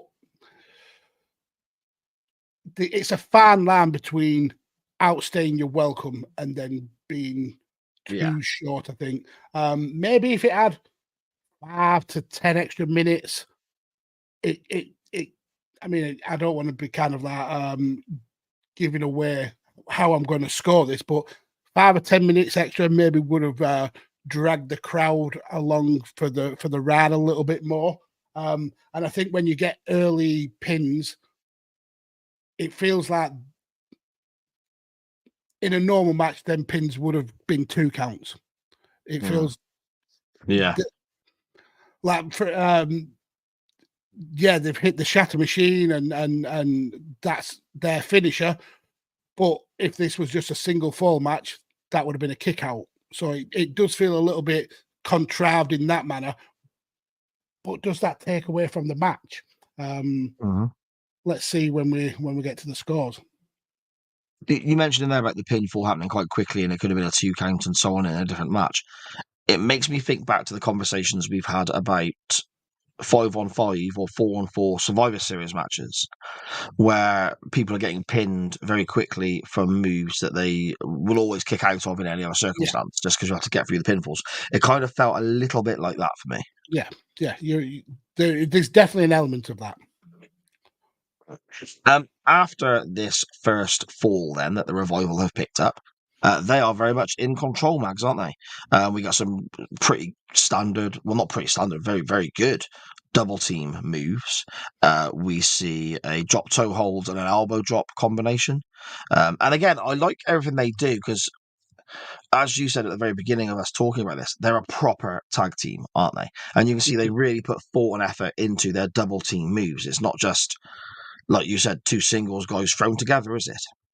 No, yeah, and they do a really good job of isolating Johnny in this section of the match. Yeah. Essentially making him the babyface in peril. So when we do get that hot tag, the crowd's gonna go mental, and we do get points where Ciampa has made a tag, but the referee hasn't seen it, so he has to go out and the Revival using that classic kind of manipulation of the referee and distraction. Brilliant. to keep Gargano in their half of the ring. It's really classic, but it never gets old. It's really good work by the Revival. If it ain't broke, mate, don't fix it. It worked for Arn and Telly. It can sure as hell work for everyone else in modern day. You know, that's what tag team wrestling is, especially if you're the heel team. You know, at one point, done really well. Yeah, at one point, the one guy goes underneath the ring, doesn't he? And appears out into the apron to sweep the legs away of Tommaso Ciampa when he's trying to make the tag, which again is a brilliant way of doing things. Eventually, we do get a hot tag to Ciampa after a really good-looking heart attack move by the Revival as well, because they're both Bret Hart marks as well, aren't they? So that was great to see. He hits a famouser, the old Billy Gunn move, but he does it from like about 15 foot higher than Billy Gunn ever did. It was crazy high, wasn't it? Yeah, it was. And that that spot that you mentioned earlier about the I think it was Cash or Dash as he's called in this, or he's the one who pulls Gargano off the apron, but they also use that to try and get one over on the referee again, because they do the old classic swap wrestlers, and that almost leads to them getting the win because Gargano is essentially pinned. But then at the very last second, the ref realizes that it was the bold one in the ring, and it should have been the hairy one. So yeah, they were very, very close to actually winning the match off using those classic tag team shenanigans. It's great stuff, man. It's great stuff. Tommaso Ciampa hits a set of rolling German suplexes, and then a big knee, and gets a 2 count from that before DIY get a pinfall back with the sort of running super kick and knee strike with the guys in the middle of the ring splat in the middle, so to speak. And the pace just quickens again then, Magsy, for me. Yeah. When we restart for the third and final 4, we're back to being hell bent for leather. Everything's fast. There's lots of double teaming going on.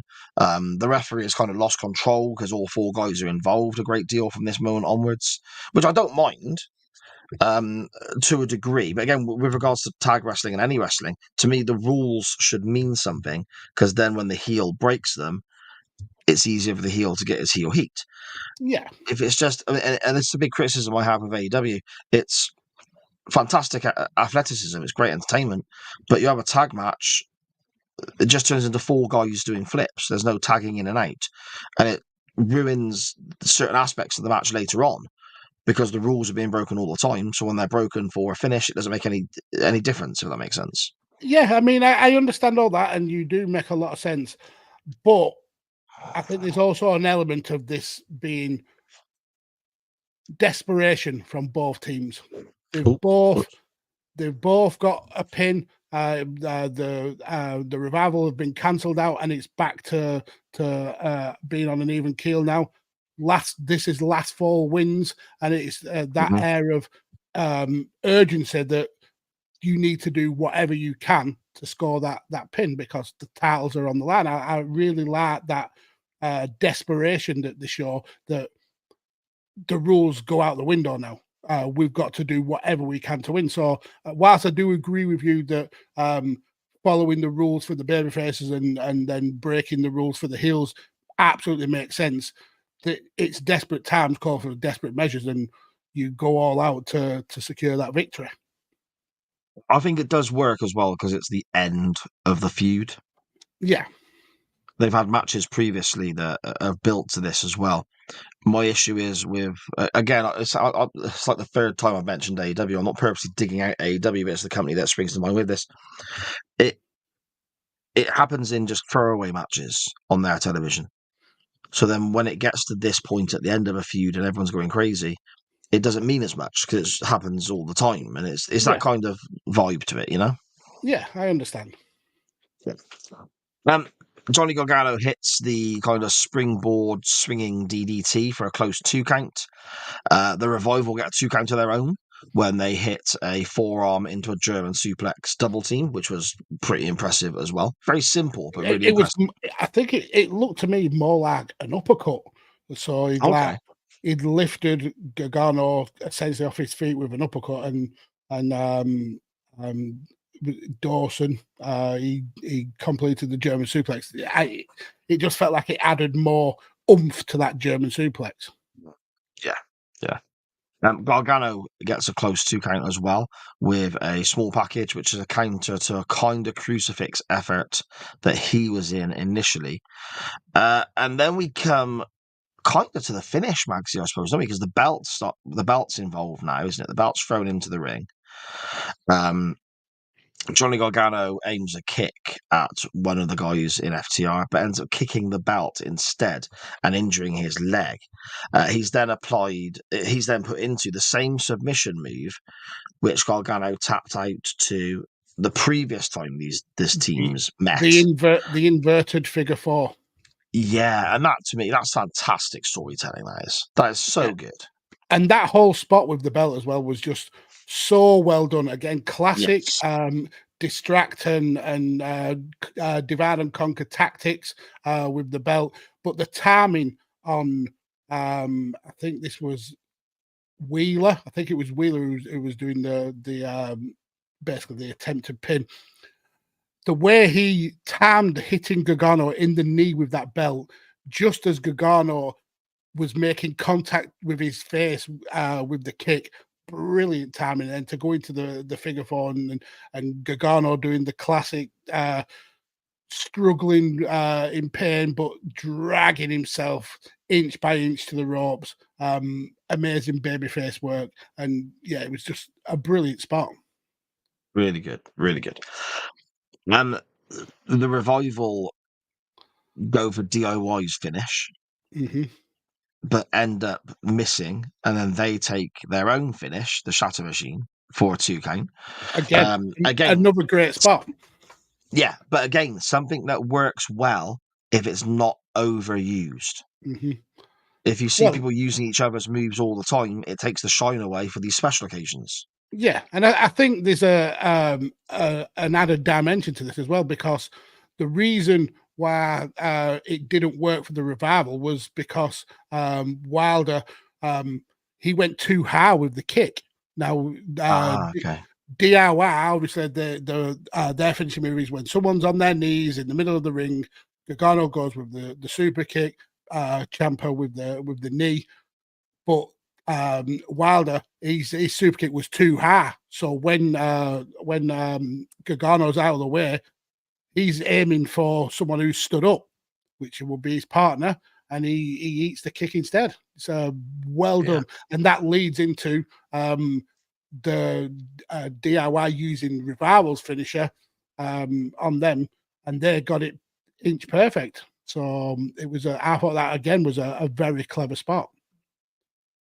Gargano then takes a chop block as well. That is one of the most vicious chop blocks I've ever seen. That he walloped to the back of that guy's leg, didn't he? My word! It looked so brutal. If that would have been the other leg, I think that could have been the end of the match. But luckily or unluckily for Johnny, because he's now got 2 injured knees, he's took a belt to one and a gruesome chop block to the other one. It's horrific. We're going to go into a segment where we're all very familiar with how it works. One guy goes for a pin, gets 2, counters into another pin, gets 2, counters into another pin, gets 2. That rolls around for a little while before effectively the image that is behind us, Maxie, comes about, doesn't it? We have a submission hold applied on one member of FTR. As the second member comes in the ring to break it up, Tommaso Ciampa arrives and applies a submission hold on him. And I've got mixed feelings on this. I think for this moment, it's brilliant because you've got both members of FTR tapping out at the same time, whilst also grabbing the arm of their partner, trying to stop their partner from tapping out. The emotion on all 4 guys' faces is really evident and clear to see by the way this is shot and the way this is produced. Absolutely brilliant scene, brilliantly filmed, well put together spot for the finish of the match. But again, we come back to the rules of the match. The referee shouldn't take the fall because the other 2 guys are in the ring. But again, because this isn't done all the time, it doesn't really matter on this occasion. It's picking your moments, Max, isn't it? I think that's most important. Yeah, and again, I get your point about the rules being broken, but if the rules were stuck to like so stiffly, wrestling wouldn't be as great as it is. So I think you need a little bit of flexibility. What I do really like about this particular spot is when wrestlers do that whole quick pin and countering segment, it's usually pretty early in the match, or it's a spot in the middle of a match, and whilst it looks good and it's very fast paced and there's lots of oohs and ahs, it generally doesn't lead to much. Usually we then go back into the actual wrestling. This led into a finish, which is very rare for this kind of spot. I thought that, again, using simple wrestling tactics or segments and just tweaking them a little bit. It made it. I think it made it look really unique that this actually led to the finish. Yeah, and again, like I said, picking your moments. If this kind of finish was used over and over again, if that rule was broken over and over again, whatever, It'd it be takes stale. away from what we're. Yeah. You got to pick your moments, and that's that. New NXT Tag Team Champions. Magsy, I really enjoyed this. I thought this was bloody brilliant. How wild did that crowd go when DIY Oh, won the towels? so over, weren't they? So over. Great moment. Absolutely great moment. That's how you know that all the 4 wrestlers have done their job in that ring, because those fans were rabid for DIY winning. Brilliant. And the work story building up to it as well, though, isn't it? The story building up to it and everything about it. It was literally the perfect storm. That finish happening there and then, after the match they've just told, with the build up and the matches they've previously had building up to this night. Brilliant piece of professional wrestling. Brilliant piece of business. Yeah, absolutely. But how brilliant out of 10, Magsy. What are you thinking? Yeah. So you made a point about the length of the match, and I have to agree with you. I think that this probably needed an extra 10 minutes or so for it to be perfect. The in-ring work, superb. Some of the unique spots, absolutely spot on. This was a worthy winner of the WWE Match of the Year for this year, but it is not quite perfect. But it's damn near close. It's arguably the best 20 minutes of wrestling you'll see in a long, long time. So for that, I'm giving it a 9.5. Why, really? Look all I've got written there. Can you make that right? 9.5. See? Yeah. In sync. It's pretty much the same reasons, mate. I think it needed a little bit longer. You know? Again, if it went, we're talking in hindsight, and we don't know for certain. It could have gone an extra 5 minutes and maybe lost its way. They could have run out of steam. Who knows? We don't know. But for the purpose of the show and the way we critique things, if we had an extra 5-10 minutes, this could have been, well, as people call it, one of the great. To me, it is one of the greatest tag matches I've seen. But would it be the best? That 10 minutes could have made it. Who knows? It's up there. It's up there. But it's just not perfect. There we go. So then, Mr. Mags, for our next edition of Chain Wrestling Live, what wrestling match would you like to cover if the CWF vote for it on our Twitter poll? Well, as you know, tag team wrestling is that's my bag. And watching this revival and DIY match is just, it's tickled me in terms of wanting more tag team action. But I don't want 2 really good teams squaring off with each other.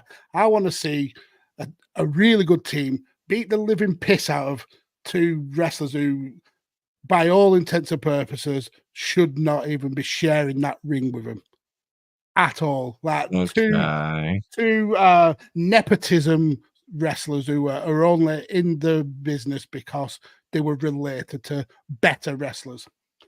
So I want to go pop at Barry Windham here.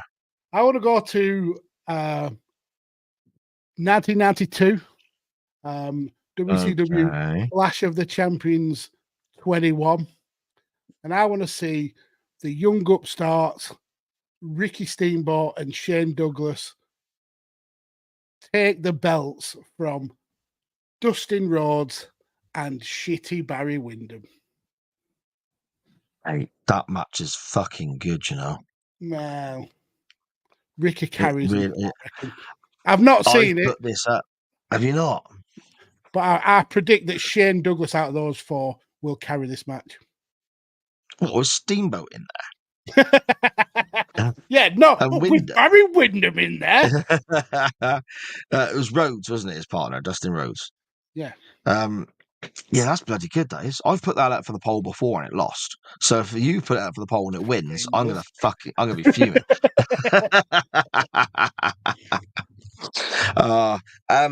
I'd be so happy to watch that. I really would. I'd be so happy to watch that match. But I do have to put something up against it. And I've been foreshadowing a little bit my selection.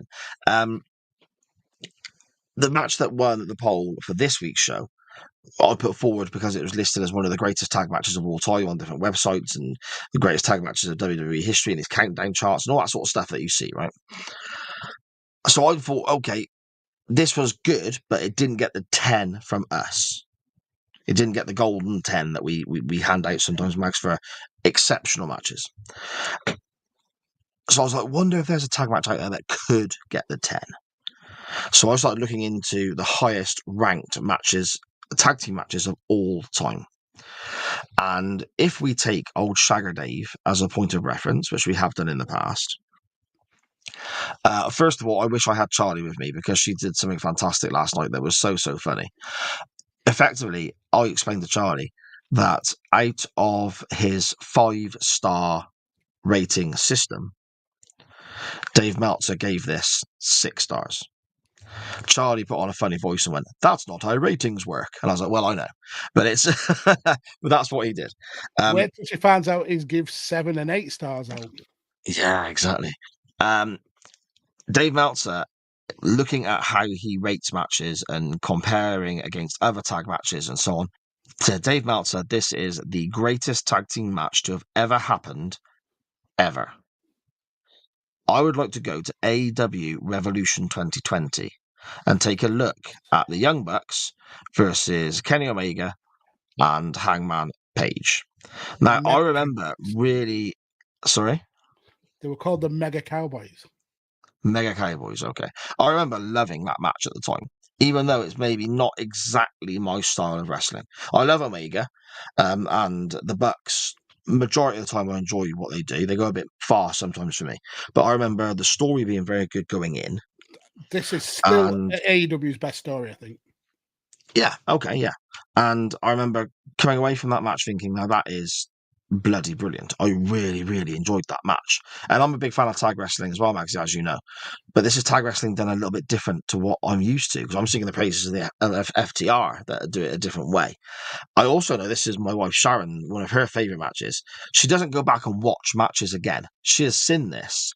I think she counted last night 5 or 6 times. She's gone back and watched, which is, for my wife, that's an astronomical number. The majority of matches, even Adam Cole matches, she has seen live, and that's that. So yeah, that is my choice. So I think we've got a bloody brilliant tag team selections here to for the people to vote for. Almost like we're encouraging Dan to organise a 50-50. No, with 2 really good picks. If we do that, we've got to shorten other bits of the show and stuff. It's too much of a mess. So those are your options for next week's poll. We have a match from Clash of the Champions 21, which took place in WCW in 1992.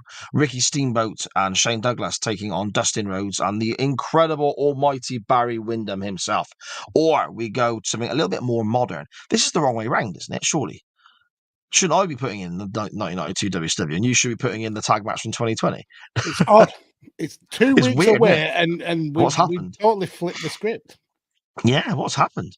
Again, Clash of the Champions 21 from 1992, Steamboat Douglas versus Windham Rhodes, or from 2020, AEW Revolution, the Young Bucks versus Page and Omega. The poll will be up later in the week. Make sure you're voting, make sure you're retweeting, and join us next time when we go live to see which has won and which one we want, we're going to cover. So there we go, Magsy. Yeah. Shall we dive on through the chat, or do you want to talk about Hogan being a Billy bullshitter? No, we got a few chats to catch up with, so we'll start with this one from Connor. He says he's a big advocate for tactical fouls in football.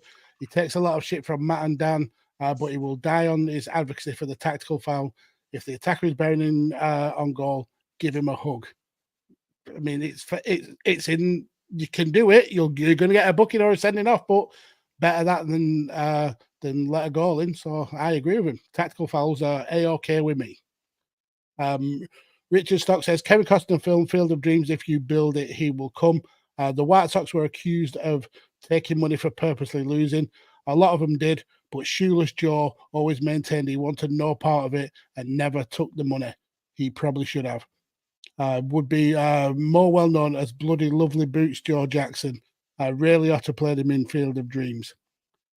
Graham has got a bit of a hard on for this chat this week, and he says he's loving the Shoeless Joe Jackson talk, having visited his gravestone in South Carolina twice. It's a scandal that he isn't in the Hall of Fame.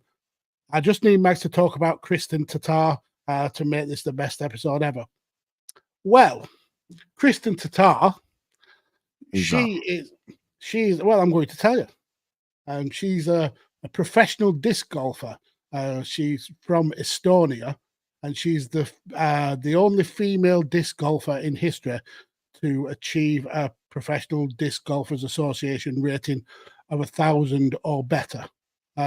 She's considered to be one of the greatest disc golfers in the history of the sport. She's been a member of the PDGA since 2015 and won multiple tournaments. She actually won the first ever tournament she entered, got a gold medal in it before she embarked on traveling to the US for the Pro Golf Tour. She finished second in that, which she only actually participated in part of the season. So that's just shows how amazing she was. You're reading this off Google, aren't you? No, Wikipedia. It's Wikipedia. Oh, right. She was the first European to win the US women's title for disc golf. She also qualified to be able to compete against the men. She was that good. She's got in the 2021 season, she had all top 5 finishes during the season, which is absolutely amazing. She won back-to-back world titles in 22 and 23. And she even won the Grand Slam in 2023, which is all of the trophies. And like I said, in 2024, she was the first woman to reach 1,000 rating. So there you go, Graham. That's some Kristen Tatar facts for you, sir. Don't say we don't give the audience what they want. Yeah. Back to Richard. He says his Joe Jackson's integrity and love of the game meant more to him than the money. He should be in the Hall of Fame. Lesser folk are in various sports Hall of Fames. Luckily, he will be known as the guy who kept the White Sox on when all the others started to put on the Black Sox. Here's one for you. Only mentioning Eddie Cicote, because he wants to hear Sarah try and pronounce his last name. You bastard. Well, Magsy's had a go, hasn't he? So I'm going to just copy him. Sakote. Prick. You absolute prick. I shouldn't have read it out. I've dropped the ball there. Kick out or something like that, maybe? Kick out? I'm sure Graham will laugh at us and then tell us the truth. Graham says he definitely deserved to be banned and was clearly on the take. Oh, and he's back live now. Weird hearing you guys at times one. Sharon says she already knows she wants yours to win and that she's watched it 5 times, which is unheard of for her. King Pig Batters, thank you very much. He says, great show, cheers. lads. And he loved Revolution. Sharon says, if people don't vote for Si, I'm never listening or watching again. A vote for Mags is a vote against Sharon. Oh, wow, my word. coming from somebody who blatantly let the side down in a upcoming quiz. I don't know how you have got the bare face to do that, Sharon. Rude. Oh, dear me. Connor says he'd rather watch paint dry than watch disc golf, which isn't considered a real sport. I agree with you, Connor. I think it's just knobheads throwing a frisbee around. But it is listed now. It is a real sport, isn't it? In reality. Is it? Graham says it's C-cot. It's pronounced. No, so it's we're both not. got it wrong. No, it's not. You're making that up. That's stupid. And then lastly, Connor says on the Black Sox scandal, it's widely known that Lucky Luciano and the mob fixed the 1919 World Series to increase their illegal gambling profits. Those dirty mob bastards. They're quite notorious for like stuff like that, though, aren't they? Being a bit dirty. Yeah. It's how they make the money. Crime. Yeah. Illegal stuff. A little bit of crime. Magsy, somebody else who's dirty and horrible is Hulk Hogan. Shall we hear from him? Well, we'd rather not, but we'll have to. Well, let me tell you something, brother. Liar, liar, pants on fire, hanging from a telephone wire. Squirming, squirming, pants are burning. When I lie, my hips start turning. Wow, that's unbelievable. Look, man, I made a mistake. What do you got for us, Mags? I don't know if I've already said this one, but I'm going to repeat it anyway in case I have. Okay. Because I tick them off. Basically, I've got a massive list of them and I tick them off, and I haven't ticked this one off, but I do remember saying it. So on Bubba the Love Sponge show, Hulk Hogan claims that during a promo back in the day, he called himself the best wrestler there ever was or ever will be. And that Bret and Owen Hart had overheard this. And according to Hogan, this is where Bret got his catchphrase from. Oh, my word. I don't think you have that one before. He's just such a fucking bullshitter. And he was also a knobhead at the Republican National Convention this week. So fuck Hulk Hogan twice this week. Yeah, pretty much, mate. Pretty much. But there we go. That brings us to the end of the show for this week, Magsy, I guess, doesn't it? I want to thank everyone once again for tuning in with us live on a Monday evening. I want to say thank you to you, Mr. Mags, of course, for joining me as always. And thank you for everyone's patience over the last couple of weeks whilst I was feeling a bit wobbly and a bit poorly and a bit tired and all that sort of stuff. Thank you to everyone who commented in the chat. Thank you to everyone who's been jumping on the non-wrestling topic. Thank you to everyone who's voted and retweeted in the poll. Please keep it up. Yeah, that's kind of it, Magsy, I guess, isn't it? It is. Do you want to let everyone know whereabouts they can find your good self? Firstly, I want to kind of reiterate what you said. Every time that we have to take a forced break, it amazes me that you guys come back and still watch along, especially with the amount of wrestling content that there is available. Oh, yeah.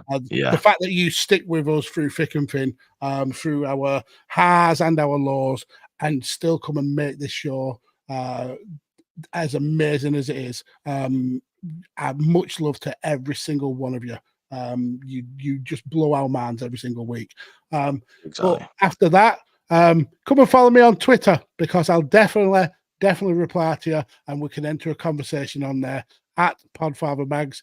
Or if you actually want to get a reply from me, it's more likely it'll happen on TikTok at PodfarmerMags, where I do videos about chickens and vegetables. There we go. Oh, yeah, your little farm. How's that going? My potatoes are days away from being ready. We plucked one as a tester yesterday, and it was the teeniest, tiniest new potato you have ever seen. It was so cute.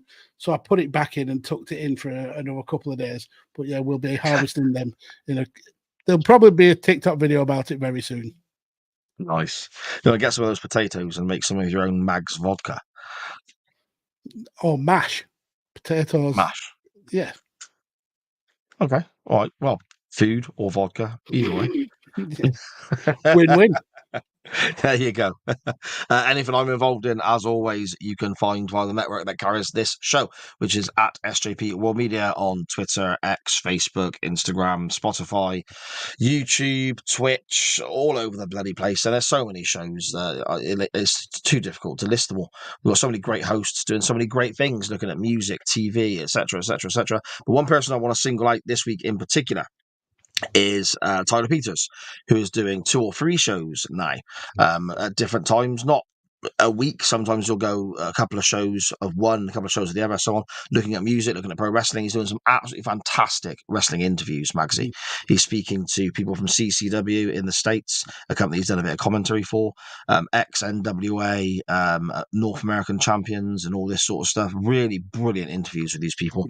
And you can find all of Tyler's shows on a new little thing that we've got, which is kind of in conjunction with the network, called DTP Productions, which is all the shows will still come out on the SJP main feed, but it's the same as the Chain Wrestling having its own channel. Tyler's got its own channel for all of his shows to just have a nice tidy little place in there, so you ain't got to keep searching for them elsewhere. So make sure you check it out, all that Tyler does there. But most important, he does. Oh, mate, absolutely fantastic. The bloke's a legend. And the biggest issue I have with Tyler, and I tell him off for it all the time, is that he second guesses himself and doesn't believe in himself enough. So I know he will listen to this. Tyler, you're fantastic at what you do. Stop second guessing yourself and just get on with it, mate, because you're bloody good at what you do. Trust me. Most importantly, though, you can find and follow this show itself on Facebook and Twitter. That's at chain_wrestling on Facebook and Twitter. But Twitter is where you will find the non-wrestling topic and the poll and all that good stuff. So if you want to be involved with that side of the show and not just the chat, make sure you have a Twitter account and you're following and so on. If you don't have a Twitter account, set one up and just follow us because we're worth it. We're that fucking good. I reckon. That's very true. It's been a blast, my friend. I've had a lovely, lovely time. I'm so glad to be back.